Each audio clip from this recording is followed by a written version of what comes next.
Olá, eu sou a Ana Letícia. Eu sou a Natália. E eu, Rafael. Eu sou o Germano. Nós somos alunos do programa de pós-graduação em Genética e Melhoramento de Plantas da Universidade de São Paulo, Exalc-USP.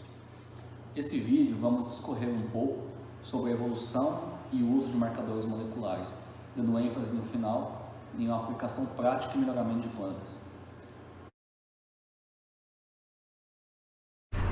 Os marcadores genéticos têm como função identificar alelos cuja expressão seja de difícil identificação.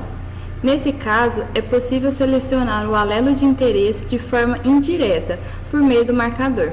A primeira ideia de se utilizar um marcador genético visando auxiliar na seleção de um caráter quantitativo ocorreu em 1923 no feijão. Naquela época foi constatado que o alelo responsável pela ausência de pigmentação escura no tegumento da semente está ligado ao alelo dos genes responsáveis pelo maior tamanho da semente. Assim, seria possível selecionar linhagens de feijão com tamanho grande de forma indireta, isto é, selecionando-se aqueles de coloração clara, visto que a expressão da cor é mais facilmente avaliada do que o tamanho do grão. Portanto, o tegumento claro foi utilizado como marcador dos alelos responsáveis pelos grãos grandes. Os marcadores moleculares oferecem aos melhoristas a possibilidade de acessar o genótipo da planta ao invés de simplesmente o fenótipo, visto que o fenótipo é a expressão do genótipo sobre determinadas condições ambientais. Eles permitem ainda o estudo de divergência genética, fluxo gênico e pureza varietal, além da seleção assistida em retrocruzamentos, identificação de genes IQTLs e construção de mapas genéticos. Os marcadores baseiam-se na existência de variabilidade genética, a qual é identificada através do polimorfismo. O polimorfismo pode ser originado por mutações do tipo inserção ou deleção, ou ainda por mutações do tipo substituição de base. O polimorfismo de substituição consiste na troca de uma base nitrogenada por outra, enquanto que a deleção e a inserção correspondem à perda e ganho de bases, respectivamente. Os marcadores genéticos podem ser de dois tipos, os marcadores morfológicos e os marcadores moleculares. Os morfológicos é um fenótipo de fácil identificação, normalmente determinado por um único alelo e que apresenta alterabilidade. No entanto, a grande limitação do uso desse tipo de marcador deve-se à sua ocorrência em números reduzidos e, consequentemente, não é possível obter marcadores fenotípicos suficientes para marcar todos os alelos dos genes da espécie. Isso acontece porque existem milhares de genes para quais existem alelos de interesse que necessitam ser marcados. E, portanto, seria necessário o mesmo número de marcadores intimamente ligados a esses alelos.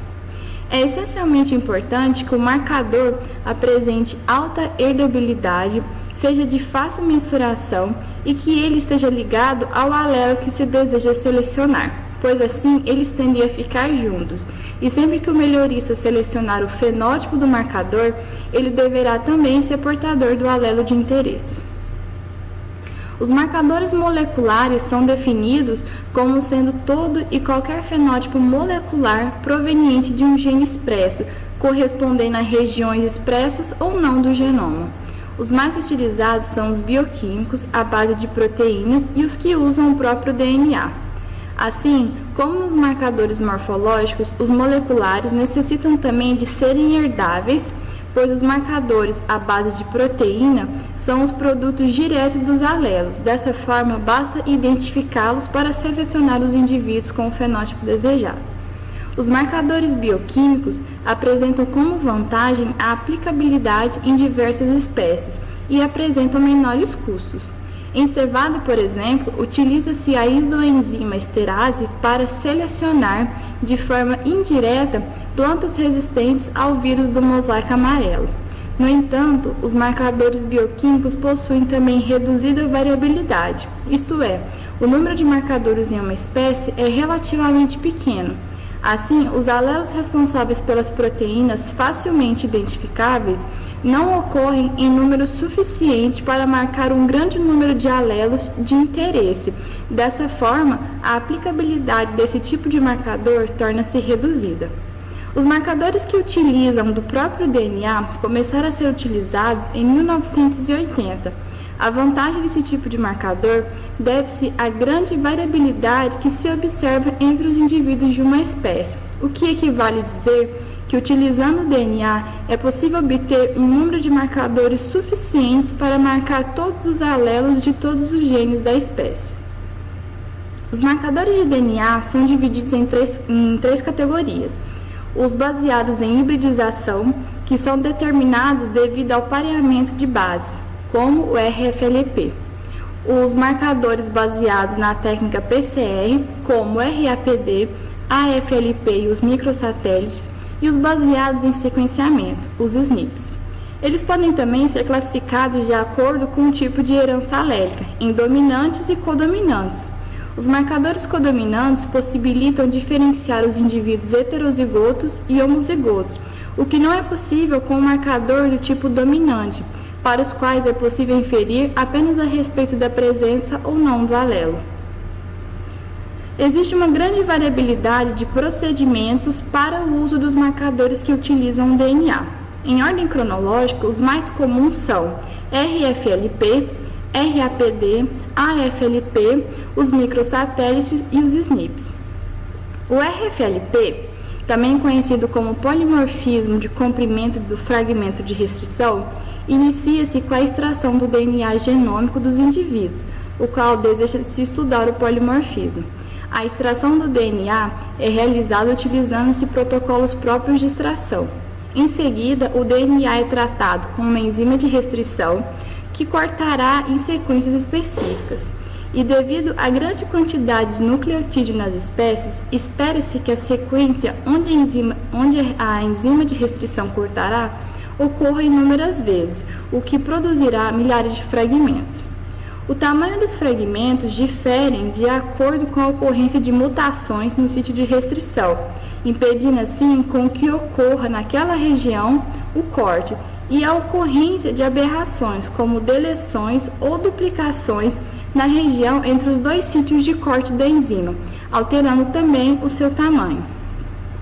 Após o corte dos fragmentos, o polimorfismo na região poderá ser observado em eletroforese, onde ocorrerá a separação dos fragmentos de DNA de acordo com seu tamanho. Em seguida, para identificá-los, é necessário a hibridização da sonda. Os fragmentos de DNA separados na eletroforese e que estão no gel serão transferidos para uma membrana de nylon ou nitrocelulose. A membrana contendo os fragmentos será colocada em contato com a sonda radioativa de DNA que irá aparear apenas com um fragmento que lhe é complementar.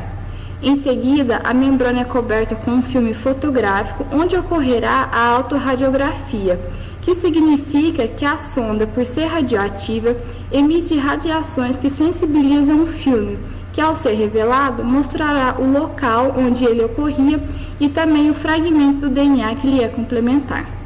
É importante ressaltar que essa sonda utilizada consiste em um fragmento genômico clonado, podendo ser a biblioteca genômica ou um DNA complementar, que já estão disponíveis. A biblioteca genômica consiste em milhares de fragmentos de DNA de uma espécie. Já a biblioteca de DNA complementar refere-se aos fragmentos de DNA, no entanto, que não são aleatórios no genoma, mas derivados de um RNA mensageiro de diferentes genes.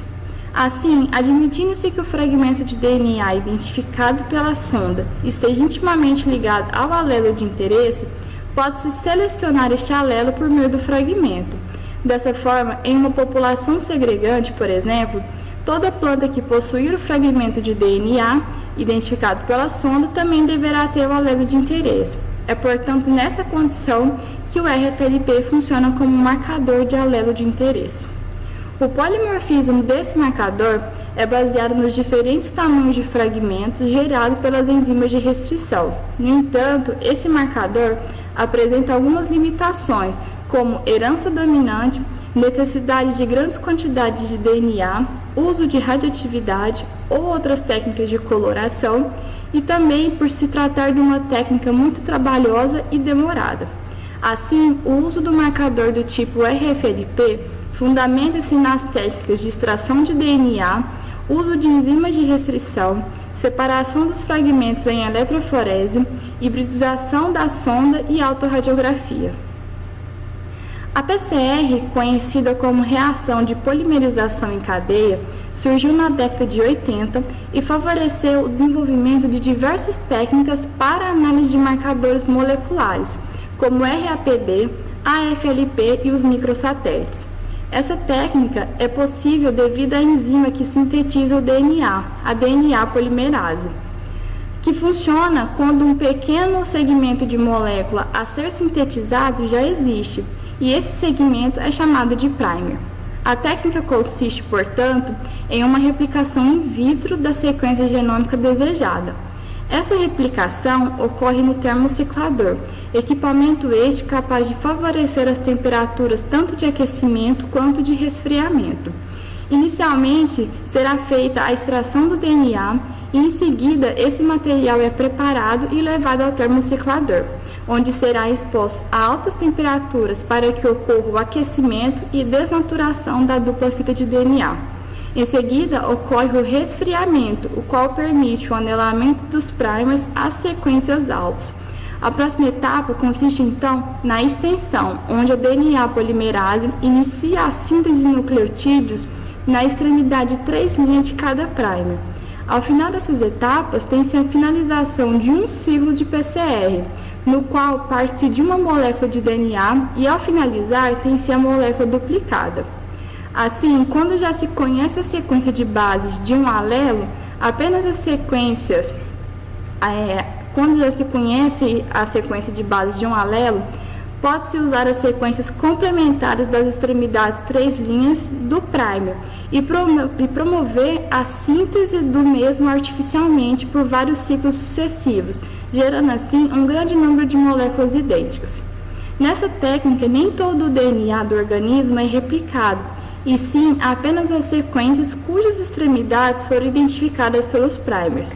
Ao final do total de ciclos, o número de moléculas do alelo de interesse estará mais concentrado do que o restante do DNA, que não foi replicado.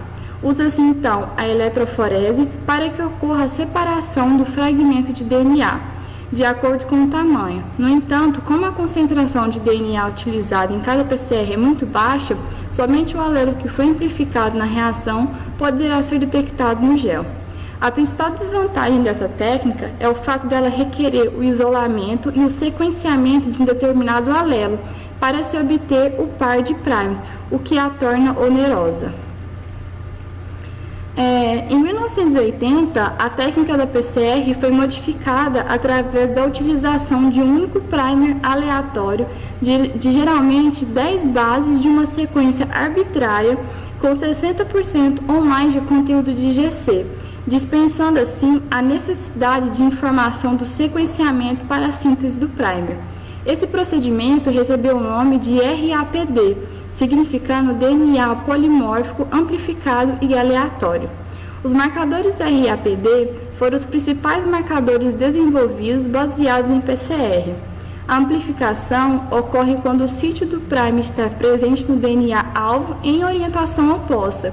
Assim, o polimorfismo resulta na variação da sequência nos locais de anelamento do primer e na variação de comprimento da sequência-alvo, situada entre os locais de ligação do primer. Essa técnica tem como vantagem não ser radioativa, requer pequena quantidade de DNA, pouco tempo para a realização e permite a obtenção de grande número de marcadores distribuídos ao longo do genoma. No entanto, como limitante, tem-se o aparecimento de bandas não parentais na progênie, restringindo o uso para o mapeamento, apresenta herança dominante, utiliza-se de baixa temperatura de anelamento, o que pode causar o não anelamento do primer ou a baixa especificidade. O AFLP é o polimorfismo de fragmentos amplificados. São marcadores resultantes da combinação entre as técnicas utilizadas nos marcadores RFLP e RAPD. Assim, após a clivagem por enzimas de restrição, o DNA genômico é fragmentado em diversas regiões. Um fragmento de DNA com cerca de 25 pares de bases liga-se a essas regiões e é o chamado adaptador, o qual tem sequência conhecida. Em seguida, são utilizados primers complementares aos adaptadores e procede-se a uma reação de PCR. O AFLP tem como desvantagem ser um marcador do tipo dominante. No entanto, tem como vantagem a confiabilidade dos resultados produzidos pela PCR e pelas enzimas de restrição, além de estar distribuídos ao longo do genoma, sendo, portanto, adequados para a construção de mapas de ligação genética. Olá, pessoal! Agora iremos dar continuidade aos estudos de marcadores moleculares e iremos falar um pouco sobre os microsatélites. Microsatélites são uma outra classe de marcadores moleculares, também chamados de Simple Secret Repeat ou SSR. Os microsatélites são sequências de DNA de 2 a 6 nucleotídeos repetidas em tandem, ou seja, essas pequenas sequências de DNA se repetem em sequência ao longo do genoma. Geralmente, são flanqueadas por sequências altamente conservadas. Em plantas, pela característica do seu genoma, os microsatélites são muito abundantes. E como surgem os microsatélites? Os microsatélites surgem a partir de eventos mutagênicos como crossing over desigual, retotransposição e deslizamento da DNA polimerase durante o processo de replicação. As principais vantagens em utilizar microsatélites é que, diferentemente dos marcadores descritos anteriormente, esta classe possui como característica ser codominante. Isto implica que é possível identificar os genótipos homozigotos e heterozigotos. Outra característica que torna os microsatélites muito interessantes é que eles são multialélicos, ou seja, em um dado gene é possível ter vários alelos diferentes, tornando assim os microsatélites muito informativos e muito utilizados em estudos de diversidade genética. Outra vantagem é o seu alto nível de polimorfismo. Isto possibilita a utilização do microsatélite nas técnicas de fingerprint, mesmo em indivíduos aparentados. A técnica também requer uma baixa quantidade de DNA e é facilmente implementada em laboratórios, por ser uma técnica baseada em PCR. Como desvantagem, esta técnica apresenta é que a obtenção dos primers é onerosa, além que cada loco é analisado individualmente, ou seja, cada PCR possui um primer que dará de um microsatélite, limitando assim o número de locos utilizados dentro de um experimento. O método que utiliza os microsatélites como marcadores moleculares se baseia em amplificar essas regiões repetidas em tandem via técnica de PCR. A amplificação é feita utilizando primers específicos. Como podemos ver na figura, o resultado da análise se dá pela interpretação visual das bandas obtidas a partir do gel de eletroforese. E como obter os primers? Pode-se obter os primers de microsatélites a partir de informações de Next Generation Sequencing, de dados tanto genotípicos quanto de transcriptômica. Desta forma, com base nessas informações, é então desenhado os primers para amplificação de regiões do DNA do microsatélite e então a utilização deste como marcador molecular. Agora eu vou falar um pouco sobre a interpretação desses resultados. Como podemos ver na nossa figura, temos a saída da análise da eletroforese. Cada quadrado representa uma banda na eletroforese. No nosso exemplo, foram genotipados 2 genitores endogâmicos para o loco A e B, o F1 e os 3 indivíduos F2. Como podemos ver, a geração F1 possui alelos oriundos de cada genitor, e na geração F2 ocorreu uma segregação, com diferentes combinações. Para utilizar os dados obtidos da análise, é preciso codificar as informações de bandas em número. Para isto, foi utilizado o alelo de referência oriundos do genitor 1. Desta forma, quando as duas cópias do alelo forem herdadas pelo genitor 1, será atribuído o valor 2. O heterozigoto, o valor 1, e o homozigoto, com os alelos oriundos do outro genitor, como 0. Isto acontecerá tanto para o locus A como o locus B. Como a matriz descodificada dos dados obtidos a partir do gel de eletroforese será aplicada nas análises genômicas que iremos ver a seguir com o Germano. Para ilustrar a importância dos microsatélites, utilizamos a metodologia proposta por Viana 2016, no qual realizamos uma procura no Web of Science, utilizando as palavras SSR e microsatélites, e eliminando as publicações com as palavras fungi, bactéria, insectos e patógenos, e restringimos a procura para a área de Plant Science. Conforme mostrado no gráfico, as primeiras publicações ocorrem nos anos de 1990, com um crescimento polinomial de segunda ordem, no qual os picos das publicações ocorreram nos anos de 2007 e 2008. Após este período, o número de publicações vem diminuindo linearmente. Porém, podemos observar que, apesar de diminuindo, ainda são publicadas uma quantidade considerável de investigações científicas.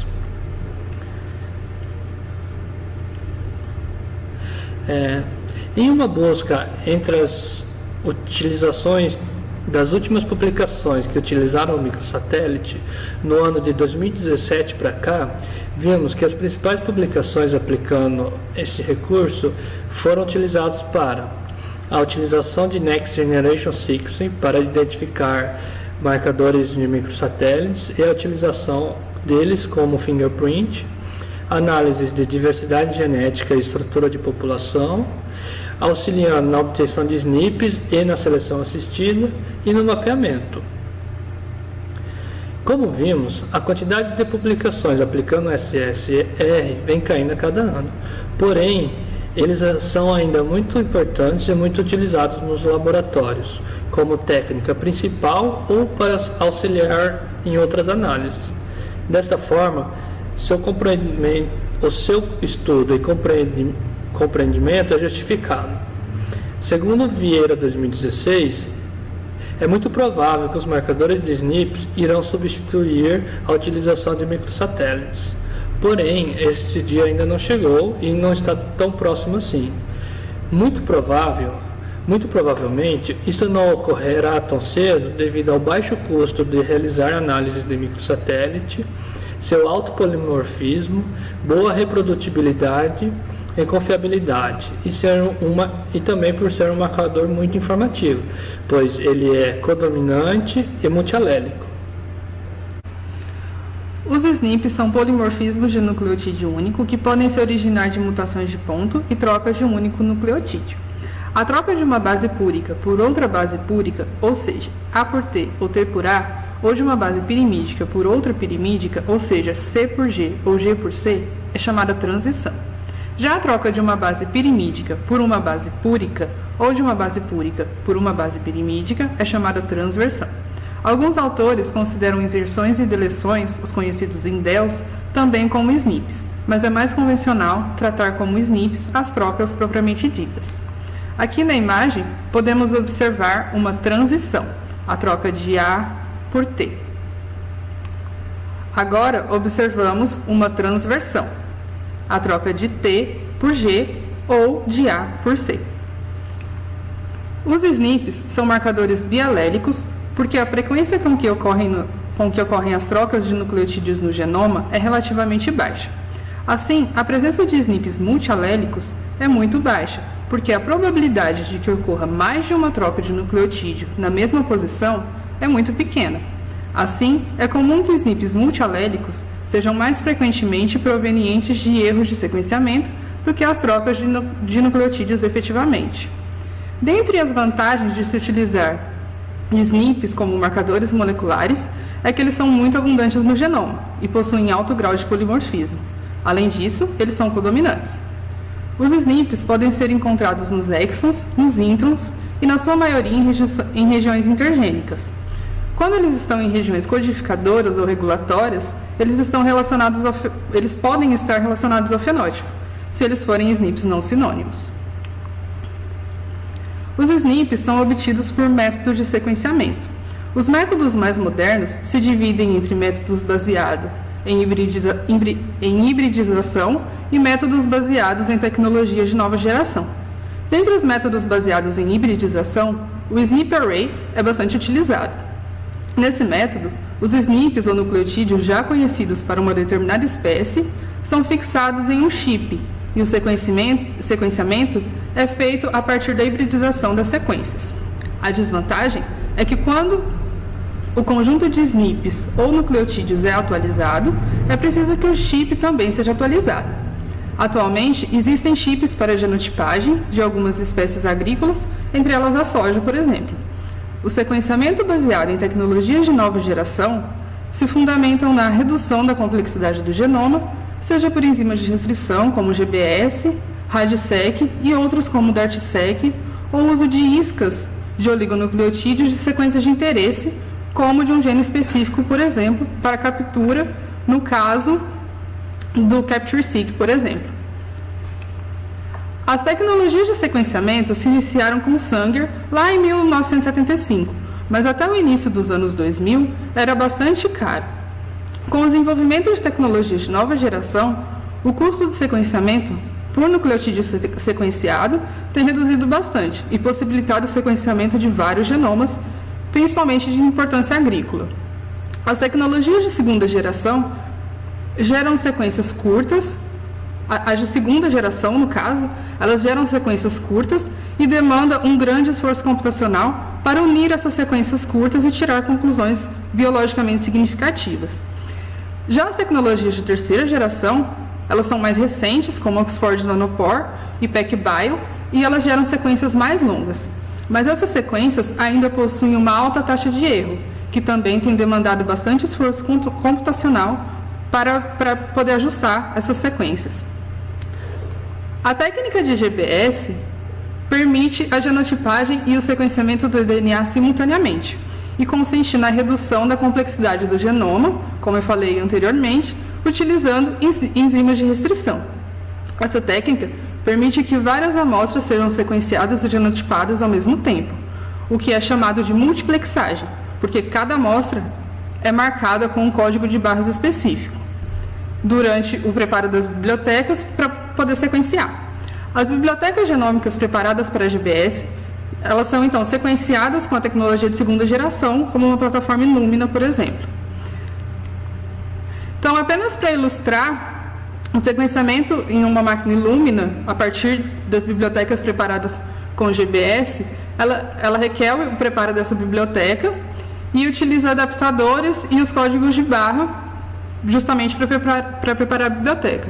As bibliotecas são então amplificadas em uma placa denominada flow cell e ocorrem vários processos de clusterização dessas sequências. E aí, finalmente, esse material é levado para o sequenciador e cada base emite um sinal de luz diferente quando passada pelo sequenciador. Os SNPs vêm sendo mais recentemente descobertos utilizando tecnologia de terceira geração, que geram as sequências longas que eu falei anteriormente. No nanopore, uma pequena amostra de DNA é colocada e, à medida que a molécula passa pelo microporo, uma carga elétrica específica para cada nucleotídeo é emitida. Assim como lá na Illumina emitiu um sinal luminoso. Agora eu vou tentar explicar um pouco como que a gente pode chegar ao SNP propriamente dito e tentar tirar informações relevantes utilizando o exemplo de dados que vieram de GBS. Então, o que sai do sequenciamento nos equipamentos de nova geração são normalmente arquivos de computador no formato FASTA ou no formato FASTQ. Esses dados eles devem ser processados para remoção dos códigos de barra, os barcodes, e as sequências de baixa qualidade. E aí, a gente submete o nosso arquivo FASTA ou FASTQ aqui a gente tem um exemplo de um arquivo, de um arquivo FASTQ, para softwares de bioinformática específicos para fazer a remoção desses barcodes e dessas reads de baixa qualidade. Depois disso, a gente faz o alinhamento das nossas sequências que foram sequenciadas com o genoma de referência, utilizando alinhadores como o Bowtie, por exemplo, que é um programa para alinhar sequências. E então a gente classifica essas reads utilizando, por exemplo, um pacote como SunTools, que agrupa pelas amostras que a gente tem. E finalmente, nós vamos buscar os polimorfismos que a gente está procurando desde lá do começo, fazendo o snip call. Para isso, existem alguns pipelines já estabelecidos, como o Tassel-GBS, o GATK, e softwares com bastante flexibilidade, como o Stacks, por exemplo. Então, aqui a gente vai falar um pouco do Tassel-GBS. Depois que a gente faz o snip call, é importante a gente fazer a filtragem dos snips. E aí a gente recomenda, não só a gente, mas todo mundo recomenda, que essa etapa seja feita de acordo com as características e a estrutura genética da população de trabalho. Normalmente, a gente filtra pela menor frequência alélica, profundidade de cobertura, heterozigosidade, coeficiente de endogamia, quantidade de dados perdidos e o que mais for interessante, de acordo com a estrutura da sua população. Por fim, conseguimos determinar os genótipos de cada indivíduo e os polimorfismos que temos na nossa população de trabalho. Os programas que fazem o snip call normalmente soltam para a gente arquivos do tipo VCF ou RepMap, até por convenção, e a gente pode utilizar esses arquivos para fazer as análises genéticas e então buscar sentido biológico dos snips que a gente identificou, fazendo um trabalho de mapeamento associativo, seleção genômica, mapeamento de QTLs e o que for do seu interesse. Então, só para retomar um pouco, nós temos os marcadores microsatélites, que o Rafael falou, que são codominantes, e os SNPs, que também são codominantes. E os microsatélites, eles são multialélicos, e os SNPs, eles são bialélicos.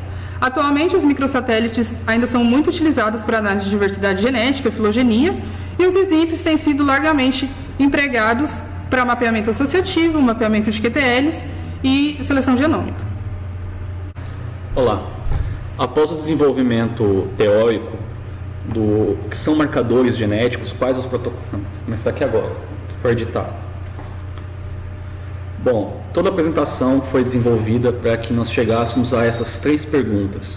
O que são marcadores moleculares, quais os fundamentos das técnicas e como e por que usá-los.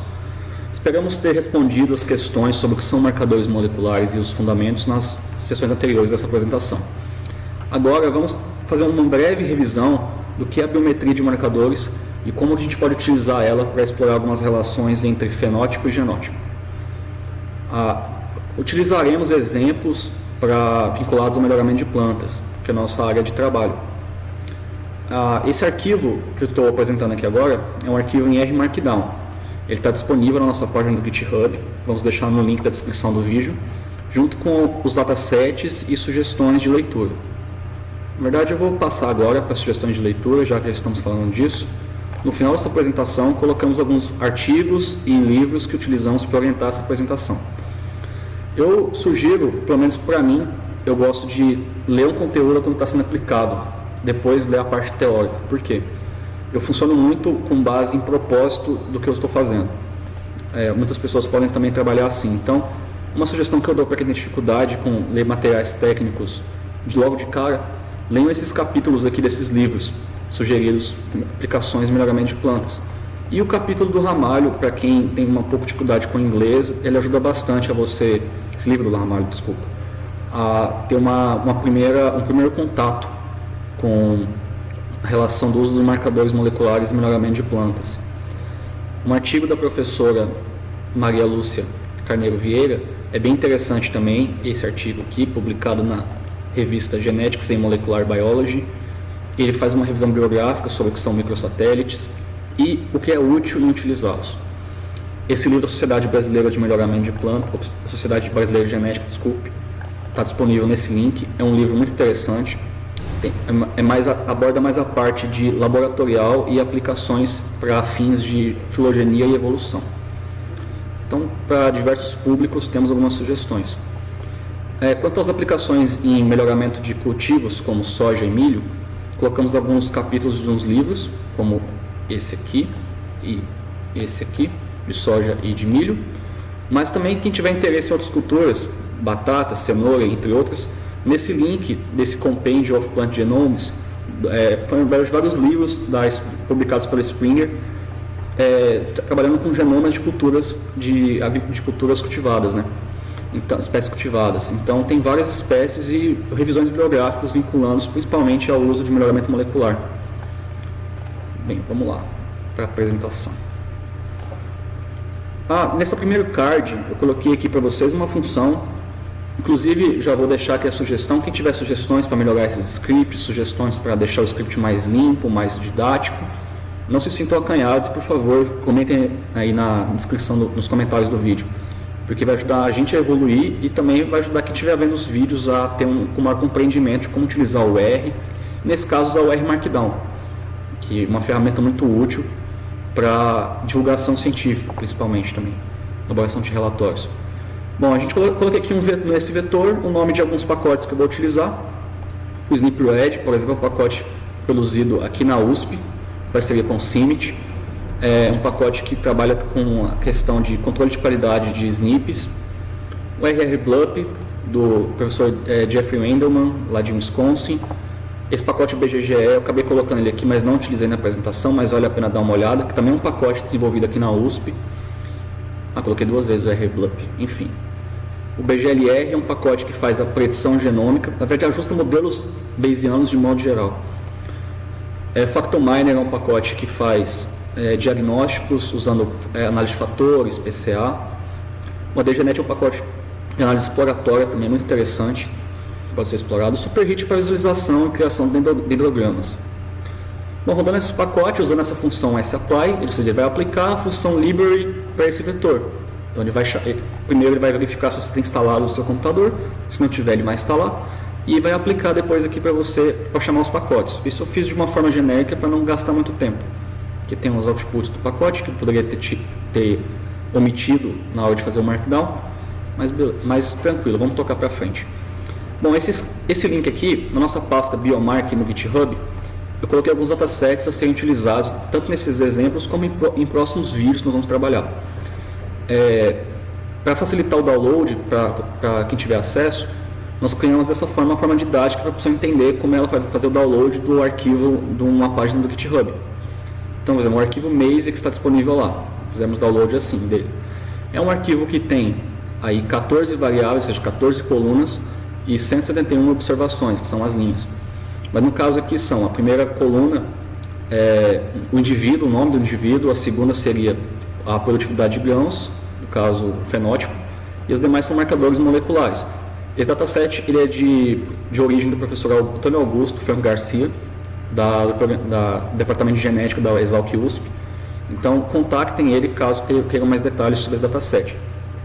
Eu peguei ele aqui para dar um exemplo de aplicação de um estudo de fazer controle de qualidade dessa matriz de marcadores e depois fazer uma brincadeira, entre aspas, com alguns modelos de predição genômica.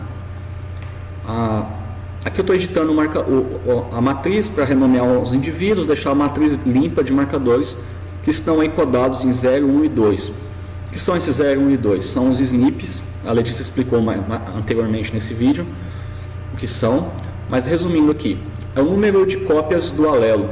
Então, por exemplo, o marcador 0 significa que tem 0 cópias do alelo, 1, uma cópia do alelo, 2 cópias do alelo. Fazendo um paralelo com a questão da genética clássica que a gente aprende lá na escola, seria uma relação entre azinho, azinho, azão, azinho e azão, azão. Com isso a gente consegue modelar também o efeito da dose do alelo e o efeito de substituição alélica, ou seja, quanto que esse alelo está impactando no fenótipo. Um aumento de uma cópia desse alelo impacta no fenótipo. Beleza. Não vamos conseguir entrar muito a fundo nisso, porque o vídeo já está um pouco extenso e não é o propósito desse vídeo trabalhar com essas análises. Provavelmente faremos outros vídeos mais para frente que trabalharão com essa temática. Agora, para a gente ter um primeiro contato com o uso de marcadores moleculares, vamos fazer uma representação gráfica. Para isso eu usei esse pacote SuperHit. Fiz uma transposta da matriz só para a gente colocar SNPs em linhas e indivíduos em colunas. Ou seja, cada risquinho desse é um indivíduo. E esse seria uma espécie de um painel demonstrando como esses alelos estão distribuídos entre os indivíduos. Aqui está uma escala contínua, mas na verdade, como retratado aqui em cima, temos 0, 1 e 2, ou seja, esses aqui que estão em amarelinho, meio verdinho, são o 2, ou seja, azão, azão. O 1 seria um azão, azinho, ou seja, essa cor mais verde, mais meio azul, meio verde, uma cor intermediária. E esse azul escuro aqui seria o 0, o azinho, azinho. Então dá para ver a distribuição dos indivíduos, dos alelos entre os indivíduos na população. Uma coisa assim que dá para a gente fazer, só para visualizar o que é uma covariância entre indivíduos, ou entre marcadores nesse caso, é aplicar uma COV, ou seja, covariância dessa matriz. Obviamente isso não é a melhor forma, nem a forma genética mais adequada para representar esse fenômeno, mas eu estou fazendo isso só para a gente visualizar uma matriz de covariância e como é que esses marcadores podem estar associados uns com os outros. O interessante dessa função, se vocês quiserem explorar depois, é que tem essas propriedades do endograma. Então ele agrupa linhas e colunas, você pode estipular qual é o método utilizado para calcular as distâncias entre os indivíduos ou entre as marcas e qual é o método utilizado para fazer agrupamento. Mas se quiser mais detalhes, dê uma olhada nesse pacote que vale a pena. Fazendo a covariância entre indivíduos, nesse caso, nós temos esse painel aqui de correlações, de parentesco, posso dizer. Associações entre indivíduos com base nas marcas, melhor dizendo, né? Bom, eu não vou entrar em muito detalhe disso, estou só mostrando algumas formas de trabalhar com esses SNPs. Outra forma é fazer uma PCA. O pacote FactoMiner fornece essa função PCA. Eu deixei aqui não escalada, ou seja, deixei o valor absoluto. Fiz uma PCA para matriz, ou seja, vai agrupar os indivíduos, identificar as marcas que têm efeito similar. Você vê que, por exemplo, segundo a teoria da análise de componentes principais, que é o PCA, do inglês Principal Component Analysis, ele está botando aí no eixo X, seria o eixo que está na horizontal, o primeiro componente, nesse caso, e verticalmente o segundo componente. Juntos estão explicando aí em torno de 64% da variação observada na matriz. Ou seja, muita variação, mais de 50%, e daria para usar só esses dois componentes para poder entender as relações de associação entre os indivíduos ou marcas. Aqui dá para ver que tem muitas marcas que têm o mesmo efeito, ou seja, os vetores estão na mesma direção, marcas que têm efeitos que estão pouco correlacionados, como por exemplo esse grupo com esse grupo, ou seja, são marcas que poderiam ser ditas como redundantes, estão dizendo a mesma informação. Eu também peguei esse resultado desse PCA e utilizei para fazer um agrupamento hierárquico. Então ele está agrupando os indivíduos com base nessas relações observadas. Nada mais que ele reproduziu um gráfico de agrupamento, aqui ele usou agrupamento pelo método de Ward, e identificou aí 4 grupos de indivíduos. Ou seja, com a minha matriz de marcadores moleculares, eu consegui, num estudo rápido, meio prévio, exploratório sobretudo, identificar alguns padrões na população. Esse é um principal avanço dos marcadores moleculares em melhoramento genético, mas também em filogenia, em análise genética de populações, para identificar estruturas nas populações das quais você às vezes não conhece o pedigree, não conhece a sua origem, mas com os marcadores moleculares você pode tentar identificar possíveis grupos ou famílias. Também não vou entrar no mérito muito a fundo disso, porque é um tema de pesquisa muito aprofundado, estou só apresentando uma visão geral, como já disse. Aqui eu separei o arquivo de fenótipos, aqui nesse vetor de Greenwich, por indivíduo. Mais para frente eu vou mostrar por que eu fiz isso. Um segundo dataset, estou pegando lá no mesmo lugar, chama Geno, foi fornecido pelo professor Roberto Frisch Neto, também da Exalc USP, Departamento de Genética, na disciplina de melhoramento de plantas alógomas, uma disciplina interessante que trabalha a parte de melhoramento clássico integrado ao melhoramento molecular. Então eu peguei esse dataset que ele também usa em aula, que tem os dados dos indivíduos e marcadores, e trouxe para cá. Aqui tem mais marcadores do que o dataset do professor Augusto, mas tem menos indivíduos. É uma outra realidade, não tem relação um com o outro. Estou só mostrando diferentes problemas. Nesse aqui eu trouxe porque tem esse problema aqui, ó. Tem um NA na coluna inteira desse marcador.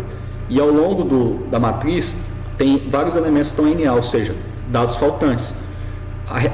Na verdade, essa é quase a realidade na maioria dos estudos, porque nem sempre conseguimos bonitinho uma matriz fechadinha com todos os SNPs presentes. Muitas vezes temos que fazer um processo chamado imputação, que tenta simular o efeito desse SNP ou tentar remover a marca se ela estiver totalmente faltante, né? Então tem vários jeitos de trabalhar. Eu vou mostrar aqui um com controle de qualidade, uma imputação bem simples utilizada. Bom, eu vou chamar essa matriz de SNP, peguei essa primeira coluna de nome do indivíduo e transformei ela no identificador da matriz. Então ficou indivíduos por marcadores. Outro arquivo que o professor Roberto Flitt Neto disponibiliza é esse arquivo map, que está relacionado a esses dados genotípicos. Ele é o mapa genético dessa população de milho que ele está trabalhando. Então aqui tem onde cada marcador está posicionado em cada cromossomo. Então temos aí os 218 marcadores ao longo dos 10 cromossomos do milho. Vou editar esse arquivo porque eu vou trabalhar com os dois mais para frente. A gente vê que o nome das colunas do SNP, ou seja, os marcadores, é igual ao nome das linhas do arquivo map, ou seja, a gente tem que conferir se realmente todos os marcadores que estão na matriz de SNP estão na matriz de mapeamento, aí, no frente de mapeamento. Agora eu vou usar esse pacote que eu comentei com vocês no começo da apresentação, que é o pacote desenvolvido aqui na USP, em parceria com o CIMIT, que é o pacote SNP-RED. Esse pacote ele faz processamento e controle de qualidade de dados de SNP, principalmente, né? Maiores detalhes, tem uma publicação recente na revista G3, na Molecular Breeding também, e vale a pena dar uma conferida. É um pacote que faz ganhar um tempo, né? É um pacote que ajuda muito no processamento de dados para trabalhar principalmente com predição genômica de ossos. Eu peguei a matriz de SNPs, transformei ela em matrix, então, para poder trabalhar com a matriz. Esse argumento frame está perguntando como é que está disposto os dados, está em forma wide, ou seja, indivíduos por marcadores. Associei um happy map, um mapa de haplótipos, que é esse map que nós importamos.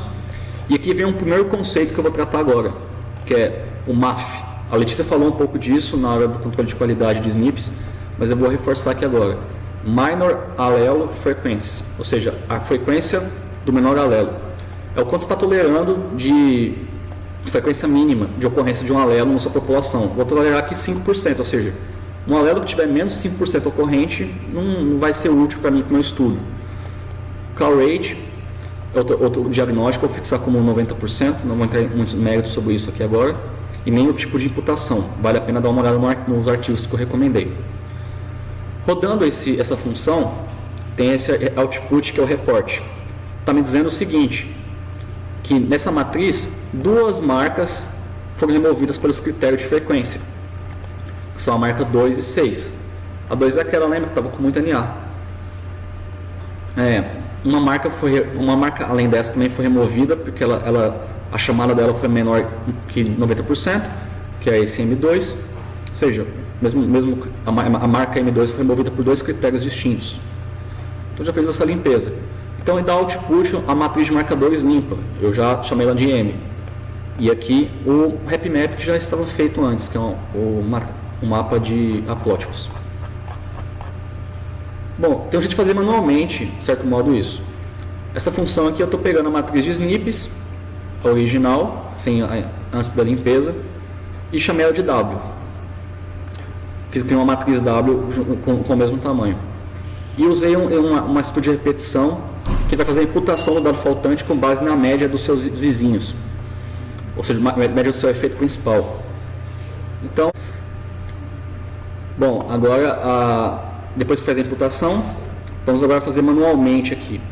Para essa função eu criei um W, que são pela dimensão dos SNPs, fiz esse for aqui para fazer a imputação do SNP faltante com base em sua média. Claro que se tiver uma coluna inteira faltante, não vai conseguir fazer essa média. E aqui eu reconstruí a matriz com aqui no caso do professor Roberto.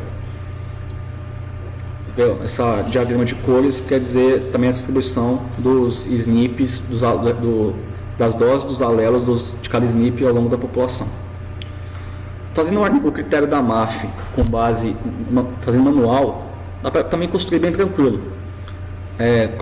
Calculamos a frequência de cada alelo na sua população e se ele for menor que um valor estipulado, removemos, senão deixamos ele na matriz. Com esse indexador conseguimos criar uma matriz nova. Agora observando a dimensão das matrizes, a matriz W, que essa foi trabalhada inicialmente, tem o mesmo tamanho da matriz original, ou seja, 55 indivíduos por 218 marcadores. Já o M, que foi limpada pelo SnpRed, com aqueles critérios de call rate de 90% e MAF de 5%, removeu 2 marcadores, então ela está com 55 indivíduos, ou seja, indivíduos não são removidos, são as marcas que são removidas, 2 marcas no caso. E esse MAF que eu calculei aqui na mão, usando um critério aí de 5% também, removeu uma marca só, provavelmente aquela marca M2, que estava com NA faltante. Desculpa, ela removeu as 2 marcas, mas é porque aqui no output o NA se manteve, não foi removido. Mas é fácil de remover isso, é fácil de corrigir esse efeito. A moral da história, nós trabalhamos com frequências e botamos um threshold de frequência mínima e removemos os alelos que não têm essa frequência. Agora que a gente vamos trabalhar com essa matriz limpa, eu peguei a Maze M, que é a matriz de Maze Dataset 1, do professor Antônio Augusto, fiz uma limpeza nela, obviamente nesse caso não teve nenhum alelo faltante, ficou os 12 alelos, os 12 SNPs originais se mantiveram, então ou seja, nenhum foi removido. E agora eu vou começar alguns modelos de predição genômica. A predição genômica ela é um método de modelo biométrico que vem integrar o melhoramento no sentido de promover uma seleção indireta do fenótipo com base no marcador molecular. Tudo isso porque, como a Natália disse no começo da apresentação, os marcadores moleculares têm uma heredabilidade próxima a 1 ou igual a 1. Então é muito mais fácil trabalhar com esse tipo de característica, que é o marcador molecular, de certo modo, uma característica, do que trabalhar com um fenótipo, que não tem heredabilidade próxima a 1. Portanto, os modelos se ajustam melhor.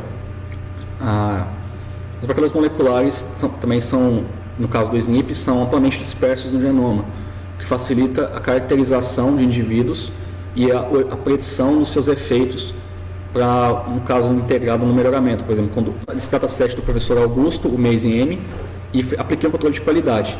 Tudo isso para poder exemplificar a predição genômica.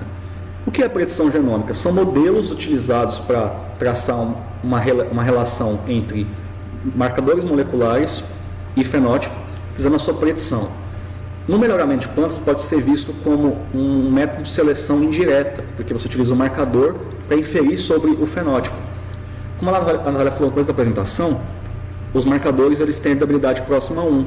Então é muito mais fácil trabalhar com esse tipo de característica, ou seja, como se fosse uma característica, um marcador, para fazer a predição de um fenótipo do indivíduo. Assim você consegue, com dado numa matriz de marcadores, promover in silico, ou seja, no computador, predições que podem orientar o processo de melhoramento, aumentando o potencial do melhoramento e podendo avaliar um maior número de indivíduos in silico e direcionar esforços a campo posteriormente. Outra vantagem também é que você ganha tempo no processo de melhoramento, então por isso os ganhos genéticos podem ser acentuados pela redução do tempo de avaliação de como estão as populações em campo. Tem outras vantagens no uso de marcadores moleculares na predição genômica, mas agora eu vou trabalhar principalmente com a ideia de mostrar para vocês uma regressão que foi um dos primeiros métodos, que é a regressão Ridge Regression. Essa função ela é desenvolvida pelo pacote RR-BLUP do Endelman, do professor atualmente em Wisconsin, Madison. Aqui eu peguei um exemplo em que eu peguei um vetor de fenótipos, aquele que eu mostrei anteriormente, e a matriz de SNPs. Eu fiz uma regressão aleatória, Z aleatório, com a matriz de SNPs, tentando inferir sobre o fenótipo. Então, a variância que eu obtive nos meus dados foi essa, ou seja, no caso dos SNPs, uma variância genética pura. E em U, eu obtive o efeito do SNP, ou seja, como eu fiz uma regressão por SNP, para cada indivíduo pelo fenótipo, identifiquei o efeito de substituição alélica de cada SNP, ou seja, como que cada SNP está implicando na explicação do fenótipo. Fiz esse bar plot para mostrar para vocês o seguinte, por exemplo, aqui claramente dá para ver que o SNP M1 tem maior efeito pelo fenótipo, o M3 também. Claro que para validar como que esse SNP realmente impacta no fenótipo, a gente já caminha para outro tipo de estudo, que é a genômica de associação, em inglês a GWAS, que tenta validar com um nível de significância, um threshold estatisticamente significativo, o efeito de cada marcador no fenótipo. Aqui a gente não está querendo ver o efeito de fato, está querendo só usar o marcador para fazer predição. Eu plotei para mostrar para vocês que marcadores têm efeitos diferentes.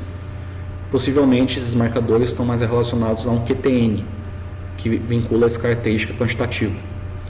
Outro pacote interessante de trabalhar como uma opção, trabalha com dados bayesianos, é o BGLR, que eu citei no começo da apresentação. Ele é um pouco diferente, mas a lógica segue a mesma, a relação entre o princípio da técnica é o mesmo, só que a modelagem é distinta. Nesse caso, trabalha com dados bayesianos, modelos bayesianos. Aqui você tem que criar o eta, que são essas priores, o vetor de priores, e aqui eu coloquei marcadores, SNP, esses dois modelos para exemplificar, o BRR, que é o Bayesian Ridge Regression, e o Bayes-A, que é um modelo que historicamente é muito importante. Foi o trabalho que o Nielsen publicou em 2001, ele mostrou sobre o Bayes-A, e aqui eu vou fazer uma predição com ele. Então, Y é o fenótipo e eu uso o eta, ou seja, coloca o efeito do SNP dentro do eta. Soltei um output do modelo e aqui nós temos em B o efeito de substituição de cada marcador, muito próximo do RR-BLUP. Fiz também, cadê? Isso mesmo, aqui. Plotei a figura também, vocês viram que deu muito parecido. A diferença é que o marcador M3, nesse caso, teve um efeito um pouquinho maior, mas a lógica é a mesma. Como eu disse, nós estamos preocupados no efeito do SNP em si, e sim em fazer predição. Aqui eu não mostrei a correlação que poderíamos fazer entre fenótipo e Breeding Value, porque estão só rodando o modelo, nós estamos fazendo validação cruzada, vai dar uma correlação muito alta, então não entra nesse mérito, mas para validarmos o modelo, aqui eu cheguei a fazer.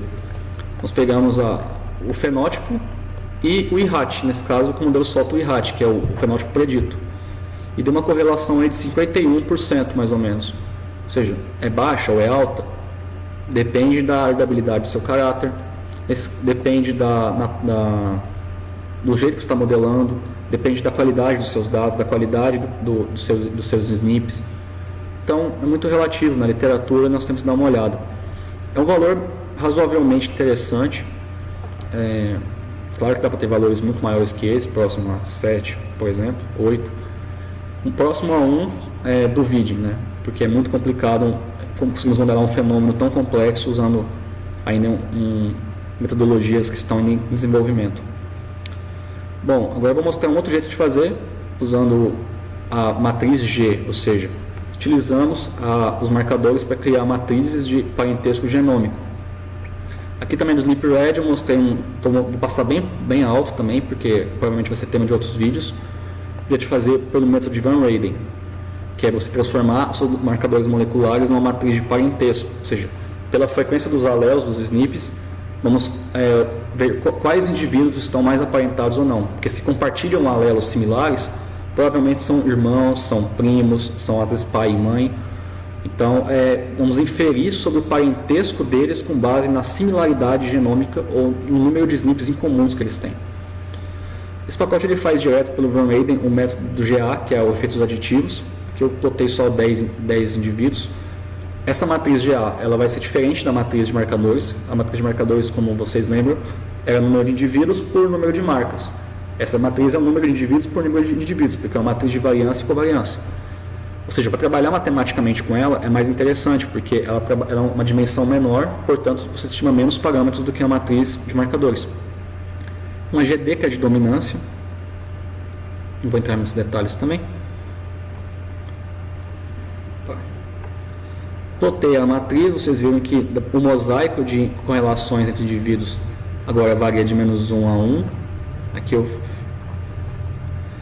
está mostrando aí o parentesco deles, ou seja, os que são muito parentes ao contrário, parentes têm diferentes graus de parentesco, então é um parentesco inferido genomicamente.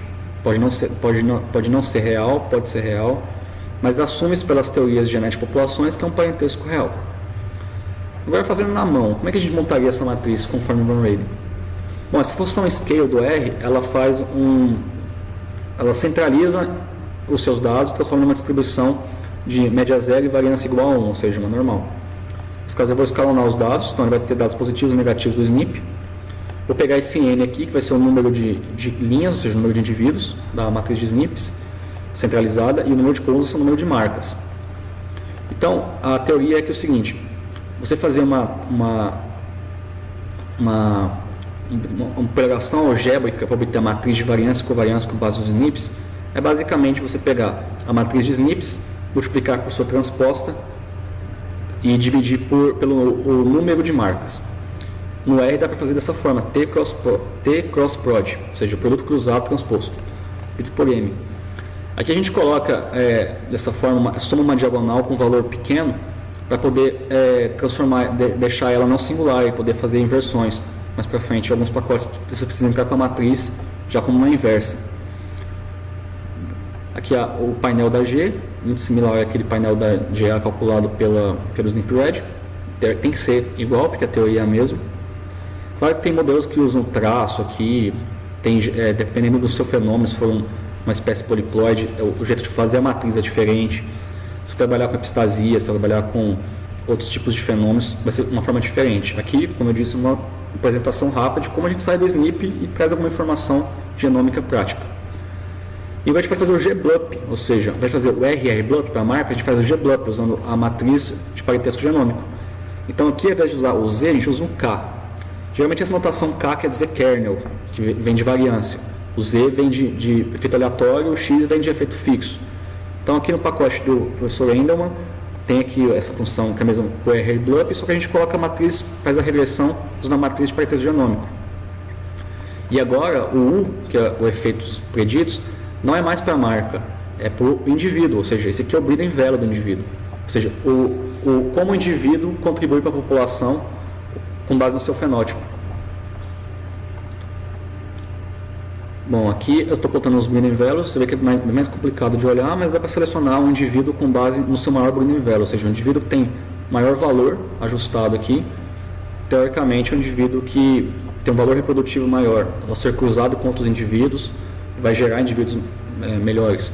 Ou também é um indivíduo indivíduo promissor, tem um alto desempenho para essa característica.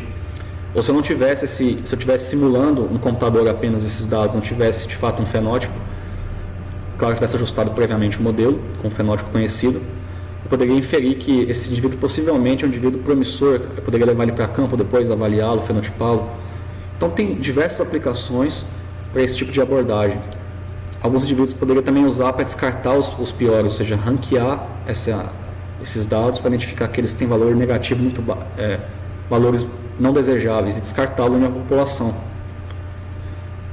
Eu fiz a correlação entre observado e predito, ou seja, entre o breeding value e o fenótipo, e deu uma correlação muito próxima. Quer dizer o seguinte: variou muito pouco usar o R-BLUP ou o G-BLUP, mas o que pode melhorar em alguns casos é o tempo computacional, porque, como eu disse, o número de parâmetros a ser estimado pelo R-BLUP é muito maior do que o G-BLUP. Bom, eu espero ter passado aqui, ter dado alguns estalos. Novamente eu ressalto, se tiver alguma crítica, sugestão, deixe nos comentários, que vai ajudar a gente a evoluir como estudante, como pesquisador, e também melhorar os próximos vídeos. Muito obrigado pela atenção. Ressalto aqui também essas bibliografias, vale a pena dar uma olhada. E qualquer outra bibliografia que vocês possam recomendar para a gente, também deixem aí nos comentários. Muito obrigado e até mais.